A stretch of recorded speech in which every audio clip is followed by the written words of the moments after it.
Lama tak terdengar kabarnya, Sarah Sechan terlihat menjadi moderator dalam sebuah seminar tentang lasik. Kebetulan Sarah dulu memang mengenakan kacamata minus dan akhirnya sembuh berkat metode lasik ini. Sekarang Sarah sudah bebas dari kacamata. Selain itu, Sarah sekarang bisa mempertontonkan keindahan matanya. Di dalam keluarganya, Sarah mengaku sebagai orang pertama yang mengenakan kacamata.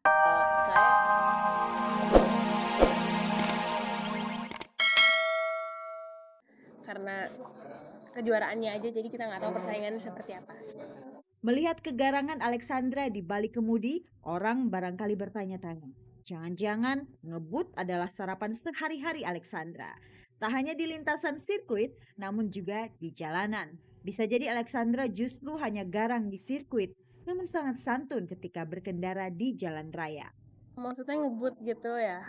Enggak sih ya, enggak. Maksudnya nyetir di balapan sama nyetir di jalan ya beda. Karena mungkin ya seperti banyak kan orang-orang yang ngebut gitu. Emang kalau lagi mood pengen ngebut ya ngebut, cuman nggak selalu ya, bukan berarti harus ngebut. Dan mungkin karena aku tahu biasanya aku balap di track itu, di apa ya, di lintasan itu pakai helm, pakai apa perlengkapan lengkap karena kita tahu bahayanya gitu. Jadi mungkin aku nggak bakal bawa itu ke jalan karena aku tahu resikonya.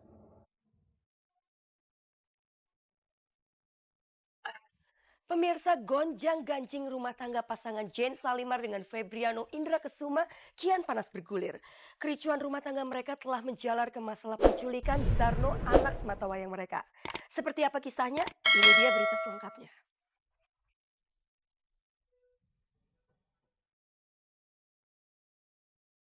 Jane Salimar melaporkan suaminya Febriano Indra Kusuma Yahya ke Polda Metro Jaya pada hari Jumat sore tanggal 19 Mei lalu. Jane melaporkan suaminya atas dugaan penculikan anak, menelantarkan anak di bawah umur, serta kekerasan dalam rumah tangga. Sejak hari Minggu pagi tanggal 14 Mei, Zarno, anak sematawayangnya, dijemput Febriano dari rumah orang tua Jane. Sejak itu, Zarno belum kembali dan Jane kehilangan kontak dengan suaminya. Akhirnya Jane melaporkan suaminya ke pihak berwajib. Kami bisa menyimpulkan bahwa ada upaya-upaya yang tidak benar ya dari saudara Febriano untuk kelangsungan si anak ini. Artinya apa? Dia tidak melihat ya, dia tidak punya gambaran bagaimana nantinya perkembangan psikis si anak. Karena itu klien kami ya dengan tim penasihat hukumnya membuat laporan polisi di Polda Metro Jaya pada hari Jumat tanggal 19 Mei 2006, tentu dengan dasar yang pertama itu adalah 335 ya Bu ya, 335 dan KDRT ya, Undang-Undang Nomor 23 tahun 2004 ya. Di situ jelas menyatakan bahwa kekerasan itu yang paling jelas sudah dilakukan oleh saudara Febriano, walaupun nanti akan diuji itu ya dalam persidangan, adalah kekerasan psikis. Ya. Terus terang karena aku trauma. Itu intinya, karena aku trauma. Ini kejadian yang kedua kali.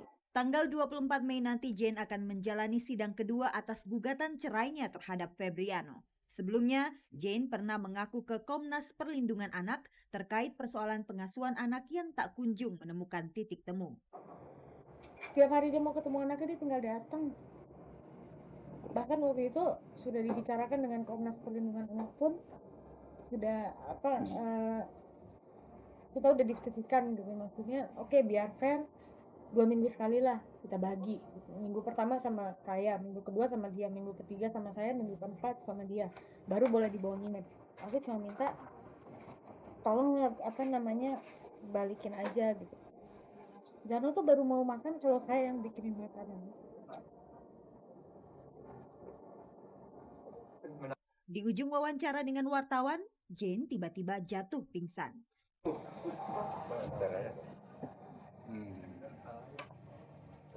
Hidungnya aja Bu, hidungnya Bu. Hidungnya sini Bu. Hidungnya Bu. Kakak beradik pembalap Ananda Mikola dan Moreno Suprapto terjaring razia narkoba oleh polisi di sebuah hotel di kawasan Kemang, Jakarta Selatan. Peristiwa itu terjadi pada hari Jumat malam tanggal 19 Mei lalu.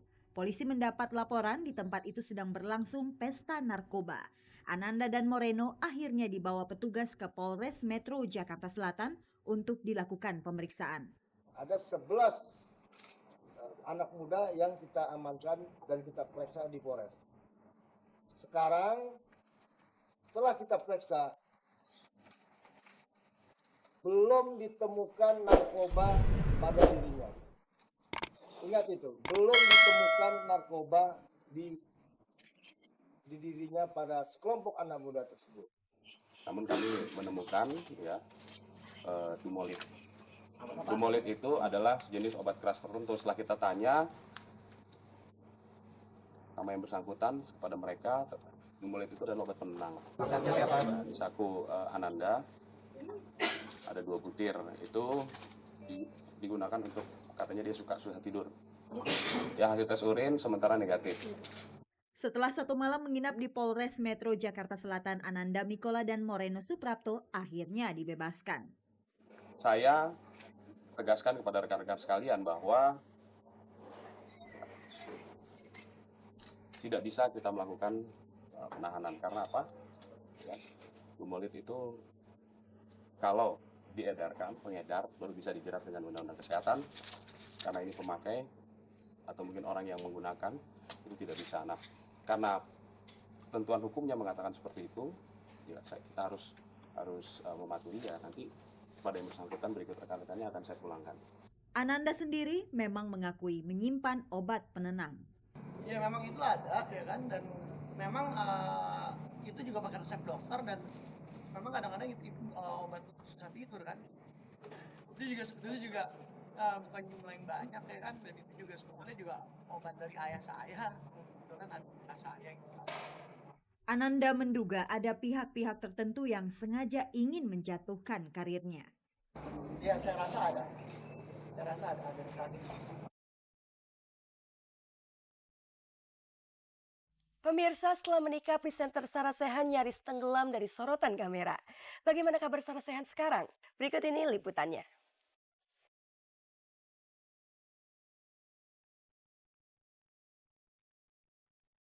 Lama tak terdengar kabarnya, Sarah Sechan terlihat menjadi moderator dalam sebuah seminar tentang lasik. Kebetulan Sarah dulu memang mengenakan kacamata minus dan akhirnya sembuh berkat metode lasik ini. Sekarang Sarah sudah bebas dari kacamata. Selain itu, Sarah sekarang bisa mempertontonkan keindahan matanya. Di dalam keluarganya, Sarah mengaku sebagai orang pertama yang mengenakan kacamata. Saya yang pertama di keluarga pakai kacamata waktu kelas 1 SMP. Tapi setelah itu kakak saya ada pakai kacamata walaupun minusnya nggak besar.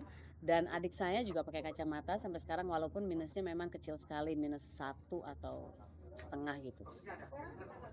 Sebetulnya kan udah dijelasin sama dokter mata saya bahwa faktor kita pakai kacamata itu bukan disebabkan oleh aktivitas kita, kebiasaan seperti baca di remang-remang atau kebanyakan main komputer atau main game atau apalah gitu. Jadi sebetulnya itu faktor genetik atau memang bentuk mata kita yang berbeda itu yang membuat kita minus atau plus. Kalau begitu pasti Sarah sedikit khawatir mata minusnya akan menurun kepada anaknya. Saya ada sedikit khawatir anak saya juga nantinya akan pakai kacamata, apakah itu minus atau plus ya. Tentu ada, pengennya sih normal. Tapi suami saya itu matanya sangat normal, jadi istilahnya dia 20/20 vision, dia nggak pakai kacamata, nggak ada kelainan sama sekali. Jadi saya berharap bahwa nanti anak saya juga begitu. Apakah kekhawatiran Sarah diwujudkan dalam bentuk larangan-larangan kepada anaknya? Kalau larangan seperti itu ada, tapi bukan karena saya takut anak saya minus ya. Kalau lihat TV terlalu dekat ya nanti anaknya pusing juga gitu ya, memang nggak bagus juga kan, dan nggak jelas juga gitu apa yang dilihat kalau segini. Jadi itu pasti saya larang juga.